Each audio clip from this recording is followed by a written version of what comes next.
سے کھانا کھانے کے بعد میری حالت بگڑنا شروع ہو گئی اور میں نہ جانے کہاں کہاں کی کھاد چھاننے کے بعد بے ہوش ہو گیا۔ ہوش آیا تو آپ کے گھر میں تھا، اس نے تفصیل سے جواب دیا۔ تمہارا نام کیا ہے بیٹا؟ رفعت خاتون نے پھر سے پوچھا۔ فراب۔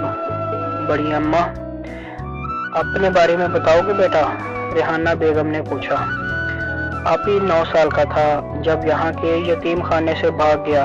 باپ کا نام بس معلوم تھا، وہ بھی اسکول کے سرٹیفکیٹ پر لکھا ہوا دیکھا تھا، بس پھر وقت کی ٹھوکروں سے جوان ہو گیا۔ یہی میری کہانی ہے، اس نے چند جملوں میں اپنی آپ بیتی کہہ سنائی۔ ویسے آپی میں یہاں کیسے آیا؟ اس نے پوچھا۔ شیبی کو تم گلی کی نکڑ پر پڑے ملے تھے، یہ گھر آیا تو اس کے ہاتھ میں پکڑے نوٹ دیکھ کر میں غصے اور گھبراہٹ میں اسے لے کر تم تک جا پہنچی اور تمہاری خراب حالت کے باعث 2 راہگیروں کی مدد سے تمہیں گھر لے آئی۔ ریحانہ بیگم نے اسے تفصیل بتائی۔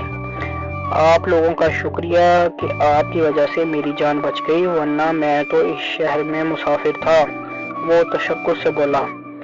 مسافر تو ہم سبھی ہیں بیٹا، اور زندگی ہمارا سفر ہے، یہ سفر کب ختم ہو جائے کسی کو کچھ خبر نہیں۔ اگر کسی کو اللہ تعالیٰ نے اس سفر میں نیکیاں کمانے اور توبہ استغفار کی اور مہلت دینی ہو تو وہ کسی نہ کسی انسان کو زندگی بچانے کا سبب بنا دیتا ہے، رفعت خاتون نے کہا تو اس نے متفق انداز میں سر ہلا دیا۔ بیٹا اب تم آرام کرو اور اس گھر کو اپنا ہی سمجھو اور جب تک جی چاہے یہاں رہو، ریحانہ بیگم نے اٹھتے ہوئے کہا اور خالی گلاس اٹھا کر باہر نکل گئی، جبکہ رفعت خاتون اور مشیب نے بھی ان کی تقلید کی تھی۔ مشیب اور اس کے گھر والوں نے اس کی اتنے اچھے طریقے سے تیمارداری کی کہ وہ اگلے روز دوپہر تک بالکل تندرست ہو گیا۔ ریحانہ بیگم نے اسے دوا لینے میں 1 منٹ کی بھی سستی برتنے نہیں دی تھی اور اس کی خوراک کا بھی بہترین طریقے سے خیال رکھا تھا۔ یہی وجہ تھی کہ وہ اس وقت خود کو بہت ایکٹیو محسوس کر رہا تھا۔ پھر جیسے ہی مشیب اسکول سے لوٹا، فراب اسے لے کر بازار چلا گیا۔ اس کے سامان والا بیگ بیماری کے دوران کہیں گر گیا تھا، اس لیے اسے اپنے لیے کچھ کپڑے خریدنے تھے۔ اپنی خریداری کے علاوہ اس نے مشیب کے لیے یونیفارم کے ساتھ ساتھ کچھ اور کپڑے بھی خریدے جو مشیب نے خود پسند کیے تھے۔ کپڑوں کی ادائیگی کے بعد جیب میں جو رقم بچی اس سے گھر کے لیے راشن کا سامان خرید کر وہ رکشے میں لدے ہوئے گھر پہنچے تو مشیب کے چہرے پر مسکراہٹ غائب ہونے کا نام نہیں لے رہی تھی۔ اتنا بہت سارا سامان دیکھ کر رفعت خاتون اور ریحانہ بیگم کے ماتھے پر شکینیں پڑ گئیں۔ بیٹا تم یہ سب کیوں لے کر آئے ہو؟ ریحانہ بیگم کے لہجے میں نہ چاہتے ہوئے بھی سختی در آئی۔ بیٹا بھی کہتی ہیں اور ناراض بھی ہوتی ہیں، یہ کہاں کا انصاف ہے، وہ سہولت سے بولا۔ مگر پھر دیکھیں آپی، آپ مجھے بیٹا اور مشیب بھائی کہتا ہے، اس ناطے میرا اس گھر پر کچھ حق اور فرض بنتا ہے۔ اگر آپ لوگ واقعی مجھے دل سے اپنا مانتے ہیں تو ٹھیک ہے، ورنہ میں یہ سب باہر گلی میں تقسیم کر دیتا ہوں، وہ ریحانہ بیگم کی بات کاٹ کر ناراض سے لہجے میں بولا۔ ناراض کیوں ہوتے ہو؟ کیوں نہ ہوں، یا تو آپ مجھے بیٹا نہ کہیں یا پھر جو میں کرتا ہوں ٹوکے نہ، وہ 2 ٹوک لہجے میں بولا۔ اچھا بابا میں ہاری تم جیتے، جو جی میں آئے کرو، ریحانہ بیگم اپنائیت سے بولی تو وہ سامان اٹھا کر مسکراتے ہوئے کچن کی جانب بڑھ گیا۔ طلحہ گاؤں سے لوٹا تو جو پہلی خبر اس کی منتظر تھی اسے سن کر اس کی حیرت اور صدمے سے سٹی گم ہو گئی۔ اسے خود کو سنبھالنے میں کافی وقت لگا، وہ سمجھ نہیں پا رہا تھا کہ اس خبر پر کھل کر ہنسے یا پھر ماتم منائے۔ کچھ بھی تھا، اس سے یہ کڑوی گولی نگلی نہیں جا رہی تھی۔ فلک اسٹار کرکٹ کلب، جس نے قومی کرکٹ ٹیم کو کئی بار صلاحیت کرکٹر دیے تھے اور جو ملک میں کرکٹ کے فروغ کے لیے کوشاں کلبوں سے کبھی دوستانہ میچ بھی نہیں ہارا تھا، اس سیزن میں ایک عام سے کلب سے کوارٹر فائنل ہار گیا تھا۔ طلحہ اس شکست پر حیرت سے دوچار تھا اور پچھتا رہا تھا کہ اس نے میچ میں شرکت کیوں نہیں کی۔ ریحان یہ کیسے ہو سکتا ہے کہ ہم اس عام اور مالی لحاظ سے غیر مستحکم بلو سٹار کلب سے مات کھا گئے؟ اس نے اپنے نائب ریحان نقوی سے پوچھا۔ بس یار کیا بتاؤں، ہم پورے میچ میں چھائے رہے، پہلے بیٹنگ کرتے ہوئے 50 اوورز میں 370 رن کا مجموعہ بھی اسکورنگ بورڈ پر سجایا اور بولنگ کے دوران اول 10 اوورز میں 40 رنز پر ان کی 3 وکٹیں بھی گرا دی۔ اس موقع پر ہم لوگ جی بھر کر ہوٹنگ کرنے لگے۔ خاص طور پر بلو سٹار کلب میں ایک نیا لڑکا فراب کھیل رہا تھا۔ ہمارے لڑکوں نے اسے سب سے زیادہ ہوٹنگ کا نشانہ بنایا کیونکہ بولنگ کے دوران ایک موقع پر اس نے ہماری 2 وکٹیں گرا کر ہمیں نکیل ڈال دی تھی اور خود کے لیے خوب تالیاں بٹوری تھیں۔ کچھ اوورز تو وہ ہماری ہوٹنگ تحمل سے برداشت کرتا رہا، پھر وہ ہمارے ہر فقرے کا جواب باؤنڈریز سے دینے لگا۔